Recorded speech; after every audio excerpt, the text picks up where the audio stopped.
दोस्तों, ये कहानी एक 22 साल की खूबसूरत और नौजवान विधवा एसपी मैडम की है। उनके पति की मौत एक रोड एक्सीडेंट में हो गई थी। अपनी सहेली के मशवरे पर उन्होंने अपने घर में एक 14 साल के नौजवान लड़के को नौकर रख लिया। वक़्त के साथ नौकर की बातें और आदतें उनके दिवंगत पति से मिलती जुलती महसूस होने लगी। यही वजह थी कि एसपी मैडम को वो लड़का अच्छा लगने लगा। एक रात तकरीबन 1 बजे एसपी मैडम ने नौकर को अपने बेडरूम में बुलाया। उसके बाद जो कुछ हुआ वो ऐसा था जिसकी ख्वाहिश बहुत से लोग करते हैं, मगर नसीब सबको नहीं होता।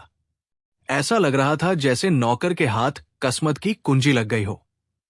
अब ना उसे बीवी की जरूरत थी, ना पैसों की फिक्र। उसकी हर ख्वाहिश पूरी होने लगी और घर बैठे पैसा आने लगा। आखिर इस एसपी मैडम को इस नौकर में ऐसी क्या बात पसंद आ गई कि वो उसकी हर ख्वाहिश पूरी करने पर मजबूर हो गई। जानने के लिए इस वाक्य को आखिर तक जरूर देखें। दोस्तों, इंदौर शहर के किनारे एक पुरानी हवेली नुमा बंगला खड़ा था। आंगन में लगा बूढ़ा नीम का पेड़, दीवारों पर वक्त की मार के निशान और लकड़ी के दरवाजे जो हल्की हवा में चरचरा उठते थे। ये सब उस घर की तन्हाई की कहानी सुनाते थे। उसी खामोश और सुनसान बंगले में रहती थी एसपी अनुपमा वर्मा। सिर्फ 22 साल की उम्र में वो अपनी जहंत, हौसले और सख्त मिजाजी की वजह से पूरे जिले में जानी जाती थी। उनकी आंखों में इंसाफ की चमक थी और चेहरे पर ऐसी दिलकशी कि देखने वाला पल भर को रुक जाए। लेकिन 3 साल पहले एक पुलिस ऑपरेशन में उनके शौहर डीसीपी आदित्य वर्मा शहीद हो गए। आदित्य ईमानदार और निडर अफसर थे और उनकी मौत ने अनुपमा की जिंदगी की रोशनी छीन ली।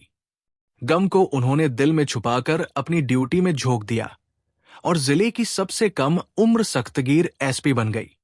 वो इस बड़े बंगले में अकेली रहती थी। कई बार माँ बाप ने कहा कि शहर के किसी आरामदायक फ्लैट में शिफ्ट हो जाओ, मगर अनुपमा को इस घर की हर दीवार, हर कमरे में आदित्य की यादें महसूस होती, इसलिए वो यहां से हटना नहीं चाहती थी। रोज सुबह वो वर्दी पहनकर दफ्तर के लिए निकलती, शाम तक केस और फाइलों में उलझी रहती और रात गए थकी हारी लौटती। मगर जैसे ही बंगले के अंदर कदम रखती, गहरा सन्नाटा उनके दिल पर बोझ डाल देता। एक शाम जब वो खिड़की के पास खड़ी बारिश की खतरों को देख रही थी, उनकी पुरानी दोस्त इंस्पेक्टर प्रिया नायर मिलने आई। चाय पीते हुए प्रिया ने संजीदगी से कहा, अपमा, तुम्हें कोई नौकर रख लेना चाहिए। घर के काम भी संभल जाएंगे और तुम्हें अकेलापन भी कम लगेगा। प्रिया ने मुस्कुराते हुए कहा, घर का काम भी संभल जाएगा और तुम्हारा दिल भी हल्का रहेगा। अनुपमा ने पहले तो इनकार किया, लेकिन प्रिया के लगातार इसरार के आगे आखिरकार हार मान ली। कुछ दिन बाद एक दोपहर को प्रिया खुद एक लड़के को उनके बंगले तक ले आई। ये लड़का 14 साल का था। दुबला पतला मगर हल्की सी मजबूती वाले जिस्म का चमकती आंखें और चेहरे पर मासूम मगर पुर एतमाद मुस्कान। उसका नाम विवेक था। विवेक ने आते ही आदाब कहा और फिर धीरे से बंगले के आंगन में खड़ा हो गया। उसके पांव में घिसे हुए पुराने चप्पल थे, हाथ में एक छोटा सा कपड़ों का थैला और आंखों में ऐसा सुकून जैसे ये जगह उसके लिए अनजानी ना हो। अनुपमा ने उसे काम पर रख लिया। अब वही खाना बनाता, घर की सफाई करता, बगीचे की देखरेख करता और दूसरे छोटे मोटे काम संभालता। मगर एक बात अनुपमा को अजीब लगती, विवेक हर काम इतनी सफाई और तरीके से करता जैसे बरसों से ये घर उसका हो। खास बात ये कि जब वो चाय बनाता, उसकी खुशबू और जायका बिल्कुल वैसा ही होता जैसा आदित्य की पसंदीदा चाय का था। शुरू में अनुपमा ने इसे महज इत्तेफाक समझा, मगर वक्त के साथ साथ विवेक की छोटी छोटी आदतें उन्हें चौंकाने लगी। मसलन वो हमेशा अनुपमा की पसंदीदा किताबों को शेल्फ पर उसी तरीके से रखता जैसे आदित्य रखा करते थे।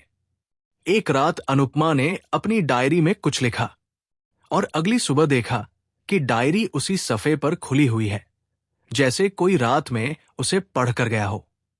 अब उनके दिल में सवाल उठने लगा, क्या ये लड़का वाकई एक आम नौकर है या इसके पीछे कोई बड़ा राज छुपा है?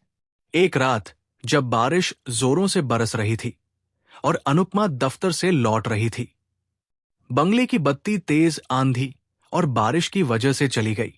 उन्होंने टॉर्च जलाकर दरवाजा खोला तो देखा विवेक पहले ही हाथ में मोमबत्तियां लिए खड़ा है, जैसे उसे पता हो कि वो इसी वक्त पहुंचेंगी। विवेक ने अनुपमा को देखकर धीमी आवाज में कहा, मैम आप तो पूरी भीग गई है, मैं आपके लिए चाय बना दूं। अनुपमा ने उसकी आंखों में देखा, वही गहराई, वही चमक जो कभी आदित्य की आंखों में होती थी। एक लम्हे को उनका दिल जोर से धड़का। वो एकदम संजीदा हो गई और सख्त लहजे में बोली, विवेक तुम मुझसे कुछ कहना चाहते हो है ना, सच बताओ क्या बात है। विवेक ने एक पल के लिए नजरें झुका ली, फिर हल्का सा मुस्कुराकर बोला, मैम मैं तो बस आपका नौकर हूं, आप फिक्र ना करें, मैं अभी चाय लाता हूं। अगले दिन अनुपमा ने प्रिया नायर को बंगले पर बुलाया। चाय की प्याली हाथ में थामे अनुपमा ने प्रिया से कहा, प्रिया मुझे लगता है ये लड़का विवेक ये आम नौकर नहीं है, इसकी हरकते चाय बनाने का तरीका, बात करने का अंदाज, हर चीज मुझे बार बार आदित्य की याद दिलाती है। क्या मैं पागल हो रही हूं? प्रिया ने हंसकर बात टालने की कोशिश की, लेकिन अनुपमा के शक अब गहरे हो चुके थे। उन्होंने प्रिया से कहा, तुम विवेक की पूरी बैकग्राउंड चेक करो, मैं सच जानना चाहती हूं। कुछ दिन बाद प्रिया ने रिपोर्ट लाकर दी। अनुपमा, इसके बारे में कोई खास रिकॉर्ड नहीं मिला, आधार कार्ड और बाकी डिटेल्स तो सही है, मगर इससे पहले का कोई भी रिकॉर्ड मौजूद नहीं, जैसे ये लड़का अचानक कहीं से आ गया हो। प्रिया ने आगे कहा, हो सकता है ये वाकई एक आम बच्चा हो, लेकिन अगर तुम्हें शक है तो हम और गहराई से जांच कर सकते हैं। अनुपमा ने हां में सिर हिलाया, मगर उनके दिल की उलझन कम ना हुई। उस रात अनुपमा अपने बेडरूम में बैठी पुरानी तस्वीरें देख रही थी। एक तस्वीर में वो और आदित्य शादी के दिन मुस्कुरा रहे थे और आदित्य ने सभी करीबी लोगों को एक खास अंगूठी दी थी, जिस पर छोटे अक्षरों में एस खुदा था। वो अंगूठी अनुपमा हमेशा अपनी डायरी के एक खास हिस्से में रखती थी, लेकिन जब उन्होंने डायरी खोली, अंगूठी वहां मौजूद नहीं थी। अनुपमा का दिल जैसे एक लम्हे को रुक सा गया। ये कैसे गायब हो सकती थी? क्या ये विवेक ने ली थी या कोई और इस घर में चुपके से आता जाता था? अनुपमा का दिमाग शून्य हो गया। क्या ये विवेक ने चुराई थी या कोई और घर में घुसाया था? अगले दिन शाम को अनुपमा ने विवेक को ड्राइंग रूम में बुलाया। सख्त लहजे में बोली, विवेक, मेरी डायरी से एक अंगूठी गायब है, तुम्हें कुछ पता है? विवेक ने पुरस्कून आवाज में जवाब दिया, मैम मैंने कुछ नहीं लिया, लेकिन अगर आपकी कोई कीमती चीज गायब है तो आप बताइए, मैं ढूंढने में मदद करूंगा। उसकी आवाज में एक अजीब सी सच्चाई थी, लेकिन अनुपमा का शक जरा भी कम ना हुआ। उसी रात अनुपमा के फोन पर एक अनजान नंबर से मैसेज आया, अनुपमा तुम बहुत सवाल पूछ रही हो, विवेक को छोड़ दो वरना तुम्हारी कुर्सी और तुम्हारी जान दोनों खतरे में आ जाएंगी। अनुपमा के चेहरे का रंग उड़ गया। ये धमकी थी और इसमें विवेक का नाम साफ लिखा था। क्या विवेक वाकई कोई खतरा था या कोई और शख्स उन्हें डराने की कोशिश कर रहा था? अनुपमा ने फौरन प्रिया नायर को फोन किया और मैसेज के बारे में बताया। प्रिया ने तुरंत कहा, अनुपमा, ये मामला गंभीर है, मैं एक टीम भेजती हूं, तब तक तुम विवेक पर खड़ी नजर रखो। लेकिन अब अनुपमा का जहन पूरी तरह उलझ चुका था। उनके सामने बार बार आदित्य का चेहरा आ रहा था। क्या विवेक कहीं आदित्य ही तो नहीं, या ये सिर्फ उनका वहम था? अगले दिन अनुपमा ने बगीचे में विवेक को पौधों में पानी डालते देखा। उसके बाएं हाथ में एक पुरानी सी अंगूठी चमक रही थी, जिस पर कुछ खुदा था। अनुपमा का दिल जोर से धड़का। क्या ये वही अंगूठी थी? उन्होंने विवेक को आवाज दी और पूछा, ये अंगूठी कहां से मिली तुम्हें? विवेक ने हल्की सी मुस्कुराहट के साथ कहा, मैम, ये मेरी मां की थी। पुरानी याद है, लेकिन उसकी आंखों में एक अनोखी चमक थी, एक ऐसी चमक जो अनुपमा के दिल की धड़कन तेज कर रही थी। अब अनुपमा का दिमाग पूरी तरह से विवेक का राज खोलने में लग चुका था। वो जानना चाहती थी कि ये लड़का आखिर है कौन और क्या इसका आदित्य की मौत से कोई ताल्लुक है। लेकिन वो ये भी जानती थी एक गलत कदम उनकी जान ले सकता है। एक उस अंगूठी ने अनुपमा के शक को और गहरा कर दिया था। क्या ये वाकई विवेक की मां की निशानी थी या वही अंगूठी जो आदित्य ने बरसों पहले उन्हें दी थी? अनुपमा ने तय किया कि बिना जल्दबाजी के वो विवेक पर खामोशी से नजर रखेंगी। उनकी पुलिस ट्रेनिंग उन्हें बार बार खबरदार कर रही थी, सावधान रहो। लेकिन दिल का एक कोना अब भी विवेक की आंखों में आदित्य का अक्स ढूंढ रहा था। अगली सुबह अनुपमा अपने ऑफिस में बैठी थी जब प्रिया नायर ने विवेक की बैकग्राउंड पर शुरुआती रिपोर्ट दी। अनुपमा, विवेक का रिकॉर्ड साफ है, लेकिन एक अजीब बात है, इसका आधार कार्ड और बाकी कागजात सिर्फ 2 साल पुराने हैं। इससे पहले का कोई रिकॉर्ड ही नहीं, जैसे वो अचानक कहीं से नमूदार हुआ हो। अनुपमा ने चुपचाप रिपोर्ट सुनी, लेकिन नजर मेज पर रखी पुरानी फाइल पर जाट की आदित्य की मौत से जुड़ी फाइल। उन्होंने धीरे से कहा, प्रिया, ये फाइल मुझे दो। शायद कोई पहलू अब तक मेरी नजर से बचा हो। रात को जब अनुपमा बंगले वापस आई तो विवेक किचन में मशगूल था। उसने उन्हें देखकर मुस्कुरा कर कहा, मैम, आज आपकी पसंद का राजमा चावल बनाया है। अनुपमा के दिल की धड़कन तेज हो गई। राजमा चावल आदित्य की फेवरेट डिश। उन्होंने विवेक को गौर से देखा मगर कुछ कहा नहीं। खाने के दौरान शानवी ने विवेक से पूछ लिया, विवेक, तुम पहले कहाँ रहते थे? तुम्हारे परिवार के बारे में कुछ बताओ। विवेक ने चम्मच नीचे रखा और धीमी आवाज में कहा, कहानी कुछ खास नहीं। मैं एक छोटे से गांव का हूं। माँ बाप बचपन में ही चल बसे, अब बस अकेला हूं। उसकी आवाज में एक दबा हुआ दर्द था, लेकिन अनुपमा को लगा वो कुछ छुपा रहा है। उन्होंने बात को वही खत्म कर दिया, मगर दिल ही दिल में फैसला कर लिया, वो विवेक की असल हकीकत तक जरूर पहुंचेंगी। उसी रात अनुपमा ने आदित्य के केस की फाइल दोबारा खोली। उसमें लिखा था, आदित्य एक हाई प्रोफाइल ऑपरेशन का हिस्सा थे, लेकिन उनका शव कभी नहीं मिला। पुलिस ने मान लिया था कि वो मर चुके हैं, मगर अनुपमा के दिल को हमेशा शक रहा कि आदित्य की मौत इतनी साधारण नहीं थी।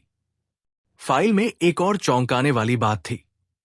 ऑपरेशन की रात वहां एक और शख्स भी मौजूद था, मगर उसका बयान अधूरा था। नाम दर्ज नहीं था, बस एक कोड नेम शैडो। अनुपमा का दिमाग झंझना उठा। क्या शैडो विवेक हो सकता है, या फिर वो इससे भी बड़ा कोई राज छुपा रहा है? उन्होंने तुरंत प्रिया को फोन मिलाया। प्रिया, आदित्य के केस में जो शैडो नाम का गवाह है, उसका पता लगाओ। मुझे उसकी हर डिटेल चाहिए। अगले दिन अनुपमा ऑफिस में मशगूल थी जब प्रिया ने एक पुरानी तस्वीर भेजी। ये आदित्य के पुलिस ट्रेनिंग के दिनों की तस्वीर थी, जिसमें वह अपने साथियों के साथ खड़े थे। तस्वीर में एक चेहरा अनुपमा को चौंका गया। वो विवेक से मशाबा लग रहा था। अनुपमा के दिल की धड़कन तेज हो गई। क्या ये वाकई विवेक था या आंखों का धोखा? शाम को घर लौटकर उन्होंने विवेक को बगीचे में पानी देते देखा। वो करीब गई और तस्वीर दिखाते हुए बोली, ये तुम हो? एक पल के लिए विवेक का चेहरा सख्त पड़ गया। फिर वो हल्का सा हंसा, मैम, ये मैं नहीं हूं। शायद कोई और हो जो मुझसे मिलता जुलता है। लेकिन उसकी आंखों में एक खौफ की झलक थी जो अनुपमा से छुपी ना रह सकी। उसी रात अनुपमा के फोन पर एक अनजान नंबर से पैगाम आया, अनुपमा, तुम बहुत करीब पहुंच रही हो। शैडो को छोड़ दो, वरना तुम्हारा बंगला तुम्हारी कब्र बन जाएगा। अनुपमा के जिस्म में सनसनी दौड़ गई। शैडो, ये वही नाम था जो फाइल में दर्ज था। अब सवाल ये था, विवेक और शैडो का रिश्ता क्या है? और क्या विवेक दरअसल आदित्य ही तो नहीं? ममता ने फौरन मीरा को बुलाया और उसे वो धमकी भरा मैसेज दिखाया। मीरा ने संजीदगी से कहा, मता, ये लोग तुम्हें डराना चाहते हैं, लेकिन अगर गोपाल वाकई शैडो है तो वो कोई बड़ा राज छुपा रहा है। हमें उस पर दबाव डालना होगा। ममता ने आहिस्ता से जवाब दिया, नहीं मीरा, अगर गोपाल दरअसल राहुल है तो मैं उसे डराना नहीं चाहती, और अगर वो कोई और है तो हमें पहले पक्का सबूत चाहिए। अगली सुबह ममता ने गोपाल को बंगले के लिविंग रूम में बुलाया। उसका लहजा सख्त था। गोपाल, अब और छुपाने की जरूरत नहीं, साफ बताओ, तुम शैडो हो, है ना? और तुम राहुल को कैसे जानते हो? गोपाल ने एक लम्हा उसकी आंखों में देखा, फिर सर झुकाकर बोला, मैडम आप गलत समझ रही हैं, मैं कोई शैडो नहीं, मैं बस आपका नौकर हूं। लेकिन उसकी आवाज में एक हल्की सी कप्पाहट थी। उसी वक्त बंगले का दरवाजा जोर से बजा। ममता ने जाकर दरवाजा खोला। सामने मीरा खड़ी थी, हाथ में एक फाइल लिए। उसने वो फाइल ममता को थमाई। ये शैडो का रिकॉर्ड है, तुम्हें ये देखना होगा। ममता ने फाइल खोली और पहली ही तस्वीर देखते ही उसका दिल बैठ गया। ये गोपाल की तस्वीर थी। वो अब खामोश खड़ा था। आंखों में एक अजीब सी उदासी के साथ ममता ने गहरी सांस ली।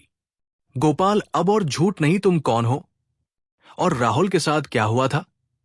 गोपाल ने एक लंबी सांस ली और आहिस्ता से कहा, मैडम मैं आपको सब कुछ बताऊंगा, लेकिन पहले आपको मेरे साथ आना होगा। उसने बंगले के पीछे की तरफ इशारा किया, जहां एक पुराना स्टोर रूम था। ममता के दिल की धड़कन तेज हो गई। क्या गोपाल वाकई राहुल था या ये सब एक जाल था? उसकी बातों में ऐसा राज छुपा था जो डर भी पैदा कर रहा था और राहुल की सच्चाई जानने की चाहत भी बढ़ा रहा था। ममता ने एक नजर मीरा की तरफ डाली, जो अब भी चुपचाप फाइल के कागजात पलट रही थी। मीरा ने सख्त लहजे में कहा, ममता तुम अकेली मत जाना, मैं तुम्हारे साथ चलूंगी। लेकिन ममता ने हल्के से सर हिलाया, नहीं मीरा, मुझे गोपाल पर भरोसा करना होगा। अगर वो सचमुच शैडो है तो शायद वो मुझे राहुल की सच्चाई बता सके। तुम बाहर इंतजार करना, और अगर कुछ गलत हुआ तो मेरे सिग्नल का इंतजार करना। मीरा ने दिल ही दिल में न चाहते हुए भी हामी भरी, लेकिन जाते जाते उसने अपनी पिस्तौल पर हाथ रखा और गोपाल को देखा, जिसके चेहरे पर अब खौफ नहीं बल्कि एक अजीब सा दर्द था। चलो, ममता ने कहा और गोपाल के पीछे पीछे बंगले के पिछले हिस्से में स्थित पुराने स्टोर रूम की तरफ बढ़ी। स्टोर रूम की पुरानी लकड़ी की दीवारें और टूटी फूटी खिड़कियां बरसों की वीरानी और इंतजार की कहानी सुनाती महसूस हो रही थी। गोपाल ने एक जंग खाया, ताला खोला और दरवाजा धकेल कर खोला। अंदर धूल, मिट्टी और सड़ांत की बदबू फैली हुई थी। उसने जेब से एक छोटा सा टॉर्च निकाला और अंदर की तरफ इशारा किया। मैडम, यहां वो एक पुराने लकड़ी के बक्से की तरफ बढ़ा। ममता ने एहतियात से कदम आगे बढ़ाए। एक हाथ अपनी सर्विस रिवॉल्वर पर रखा हुआ था। गोपाल ने बक्सा खोला। उसमें कुछ पुराने कागज, एक पुराना लैपटॉप और एक छोटा सा लॉक बॉक्स था। उसने लॉक बॉक्स ममता की तरफ बढ़ाते हुए कहा, ये खोलिए, इसमें आपकी सारी सच्चाई है। ममता ने हिचकिचाते हुए बॉक्स लिया। उसका ताला पासवर्ड से बंद था। पासवर्ड क्या है? ममता ने पूछा। गोपाल ने धीमी आवाज में कहा, आप और राहुल की शादी की तारीख। ममता का दिल जोर से धड़क उठा। उसने कांपते हाथों से पासवर्ड डाला। 15/621 और ताला खुल गया। अंदर एक डायरी थी जिस पर राहुल का नाम लिखा था। ममता ने डायरी खोली। यह राहुल की अपनी हैंडराइटिंग थी। सबों पर लिखा था कि वो एक बड़े ड्रग और हथियारों के रैकेट की जांच कर रहा था, जिसमें कुछ बड़े पुलिस अफसर और बिजनेसमैन शामिल थे। आखिरी सफ़े पर लिखा था, अगर मुझे कुछ हुआ तो श्याम भवी को बताना कि मैंने हमेशा उससे प्यार किया। शैडो मेरी सच्चाई को बचाएगा। ममता की आंखें नम हो गई। उसने गोपाल की तरफ देखा जो चुपचाप खड़ा था। गोपाल, तुम शैडो हो, है ना? और तुम राहुल को जानते थे, मगर ये सब पहले क्यों नहीं बताया? उसकी आवाज में गुस्सा और डर दोनों झलक रहे थे।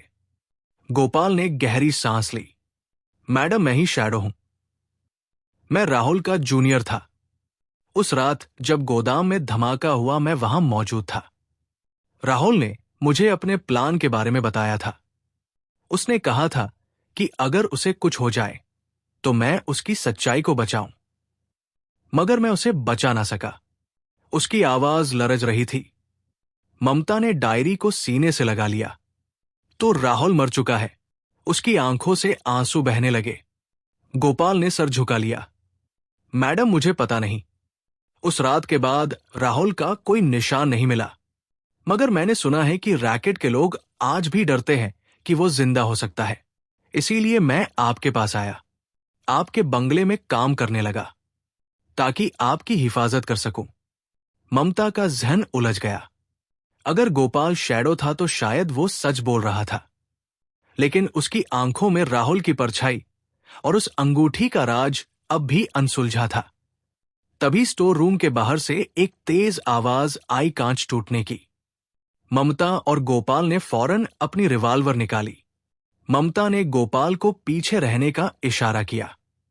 बाहर मीरा की आवाज गूंजी, ममता बाहर निकलो, कोई है यहां? ममता और गोपाल तेजी से स्टोर रूम से बाहर निकले। बंगले के बगीचे में एक शख्स खड़ा था काले हुड में, और उसके हाथ में एक चमकता हुआ चाकू था। मीरा ने अपनी पिस्तौल तानी हुई थी, मगर वो शख्स अचानक धुएं के बादल में गायब हो गया। ममता ने गुस्से से गोपाल की तरफ देखा। ये क्या था? गोपाल, तुमने मुझे जाल में फंसाया है। गोपाल ने फौरन कहा, मैडम, मुझ पर भरोसा करें। ये वही लोग हैं जिन्होंने राहुल को मारा। अब वो आपके पीछे है क्योंकि आपको डायरी मिल गई है। मीरा ने ममता का हाथ पकड़कर कहा, ममता, अब रिस्क मत लो। ये डायरी मेरे पास रहेगी। मैं इसे हेडक्वार्टर ले जाऊंगी। तुम और गोपाल मेरे साथ चलो। ममता ने सख्त लहजे में जवाब दिया। नहीं मीरा, अगर गोपाल सच बोल रहा है तो मुझे इस रैकेट का पर्दाफाश करना होगा। राहुल के लिए उसी रात ममता के फोन पर एक और अनजान मैसेज आया। ममता, तुमने डायरी देख ली। अब तुम्हारा वक्त खत्म हो रहा है। कल रात 1 बजे पुराने गोदाम के पास अकेले आना। ममता का दिल गुस्से और दर्द से भर गया। ये वही गोदाम था जहां राहुल की मौत हुई थी। क्या ये सच का आखिरी मौका था या एक और जाल? उसने मैसेज गोपाल को दिखाया। गोपाल ने गंभीर आवाज में कहा, मैडम, ये लोग आपको खत्म करना चाहते हैं, लेकिन अगर आप जाना चाहती हैं तो मैं आपके साथ चलूंगा। ममता ने उसकी आंखों में देखा। उनमें राहुल जैसा ही जुनून झलक रहा था। उसने सर हिलाया। ठीक है गोपाल, लेकिन अगर तुमने मुझे धोखा दिया तो वो जुमला अधूरा छोड़कर आगे बढ़ गई। ममता के दिल में अब उस रात की मुलाकात के लिए पूरी तैयारी थी। पुराने गोदाम का नाम सुनते ही राहुल की यादें ताजा हो गई, मगर साथ ही एक जलन भी थी, उस रैकेट को बेनकाब करने की जिसने उसकी जिंदगी छीन ली थी। गोपाल पर उसका शक अभी बाकी था, मगर उसकी आंखों में सच्चाई और राहुल जैसी हरकतें उसे रोक रही थी। ममता ने मीरा को मैसेज के बारे में बताया और सख्त हिदायत दी।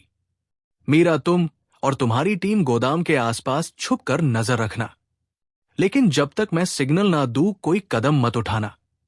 रात के 12:05 पर ममता और गोपाल पुराने गोदाम की तरफ रवाना हुए। बारिश की हल्की बूंदें उनके चेहरों पर पड़ रही थी और फजा में एक खामोश डरावनी सनसनी फैली हुई थी।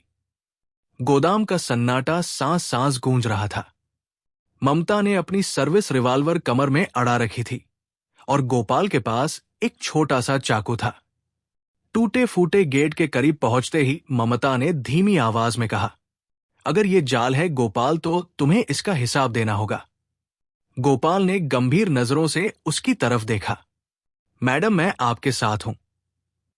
चाहे जो हो जाए, मैं आपको कुछ नहीं होने दूंगा। उसकी आवाज में एक अजीब सी गर्मी थी जो ममता को राहुल की याद दिला गई। गोदाम के अंदर पूरा अंधेरा था। बस एक कोने में टिमटिमाती लालटेन की मध्यम रोशनी नजर आ रही थी। ममता और गोपाल धीरे धीरे उस तरफ बढ़े। अचानक एक ठंडी भारी आवाज गूंजी, ममता चौहान, तुम बहुत जिद्दी हो। साए में से एक लंबा आदमी निकला जिसके चेहरे पर काला मास्क था। उसके पीछे 2 और आदमी थे, दोनों के हाथों में बंदूकें। ममता ने तुरंत रिवॉल्वर निकाली और सख्त लहजे में कहा, तुम कौन हो और राहुल के साथ क्या हुआ था? मास्क वाले ने कर्कश हंसी हंसी, राहुल वो एक गलती था जो हमारे रास्ते में आ गया और अब तुम वही गलती दोहरा रही हो। उसने जेब से एक छोटा सा डिवाइस निकाला। इसमें वो सारा डाटा है जो राहुल ने चुराया था, ड्रग्स, हथियार और हमारे सारे इंपेशंस। लेकिन अब ये डाटा वापस हमारे पास है और तुम अब बस एक कहानी बनकर रह जाओगी। ममता का खून खौल उठा। उसने गोपाल की तरफ देखा जो चुपचाप मास्क वाले को घूर रहा था। अचानक गोपाल ने चाकू पूरी ताकत से फेंका। चाकू सीधा मास्क वाले के हाथ में जा लगा और डिवाइस जमीन पर गिर गया। मास्क वाला दर्द से चीखा और उसके दोनों साथी बंदूक ताने ममता की तरफ बढ़ गए। लेकिन इससे पहले कि वो कुछ कर पाते, बाहर से गोदाम पर छापा पड़ गया। गोलियां चली। शोर और धमाकों के बीच चंद ही मिनटों में मास्क वाले के दोनों साथी जमीन पर गिर चुके थे। मास्क वाला भागने की कोशिश कर रहा था, मगर गोपाल ने लपक कर उसे दबोच लिया। ममता ने आगे बढ़कर उसका मास्क उतारा और सामने था एक जाना पहचाना चेहरा। विक्रम सिंह, एक रिटायर्ड डीआईजी, और राहुल का पूर्व सीनियर। ममता के चेहरे पर हैरत और गुस्सा दोनों थे। विक्रम ने हल्की मुस्कान के साथ कहा, ममता, तुम और राहुल दोनों बहुत जिद्दी थे। मैंने उसे चेतावनी दी थी, अली ने भी दी, लेकिन तुम दोनों बाज ना आए। वो जमीन पर पड़ा डिवाइस उठाने के लिए झुका, मगर ममता ने तुरंत एक लात मारकर उसे दूर फेंक दिया। उसी पल गोपाल ने सबकी तरफ देखा और बोला, मैडम, अब वक्त आ गया है। उसने जेब से एक छोटा सा पेंडेंट निकाला। ममता की सांस थम गई। ये वही पेंडेंट था जो उसने राहुल को उनकी पहली सालगिरह पर तोहफे में दिया था। ममता की आंखें फैल गई। गोपाल, तुम राहुल हो?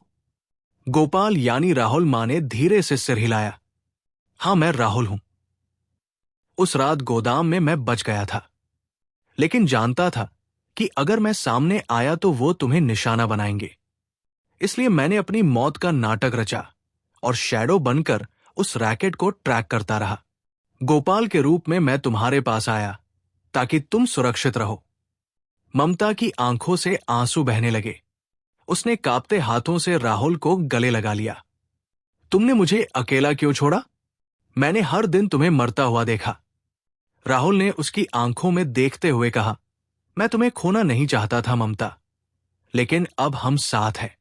इसी दौरान टीम ने विक्रम को हथकड़ियां पहना दी। डिवाइस में मौजूद डाटा ने पूरे रैकेट का पर्दाफाश कर दिया।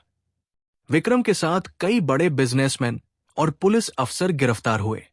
राहुल और टीम ने मिलकर ये डाटा जनता के सामने लाया और रैकेट पूरी तरह तबाह हो गया। कुछ महीनों बाद ममता और राहुल एक पुराने बंगले में फिर साथ थे। ममता ने एसपी की कुर्सी छोड़ दी थी और दोनों ने मिलकर एक एनजीओ बना ली थी जो भ्रष्टाचार और अपराध के खिलाफ जागरूकता फैलाती थी। एक सुबह बंगले के बगीचे में बैठे हुए ममता ने राहुल को एक कप चाय थमाई और हंसते हुए कहा, तुम्हारी चाय अब भी मेरे दिल को छू जाती है।